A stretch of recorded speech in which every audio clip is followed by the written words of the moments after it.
رجاله، ايه الاخبار؟ عاملين ايه؟ بص بقى، ايه في المطره اللي احنا فيها دي كده، تعالوا اقول لكم على شويه حاجات ما تعملوهاش وانتوا سايقين في المطره. هو يستحسن اصلا ان انت ما تسوقش في المطره والدنيا بتمطر، بس يعني تعالى نقول ايه، ان انت في ظرف شغل او لازم تنزل او انت اصلا في الشارع.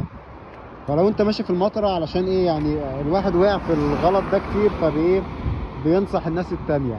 اول حاجه يعني هو الرقم واحد، انت هتسوق في مطرة، يعني الارض دي كلها مبلولة، فالفرامل اللي قدام دي انت ايدك عليها تبقى خفيفة على قد ما تقدر. بمعنى في الطبيعي يعني نركب كام موتوسيكل، في الطبيعي لو انت ماشي وعايز تفرمل بتدوس فرامل ورا وتروح دايس فرامل قدام. اللقطة اللي انت هتعملها بالفرامل اللي قدام دي هتخلي الكاوتش، هو يعني لو الدنيا مش بتمطر انت بتفرمل الكاوتش بيفرمل وهو عامل كده. لكن لو انت كبست فرامل جامد في الدنيا المبلوله دي على الشوارع، الموتوسيكل بدل ما الكاوتش بدل ما يبقى عامل كده، هتلاقيه بقى بيتزحلق، بقى واخد جنب كده، فساعتها تروح واقع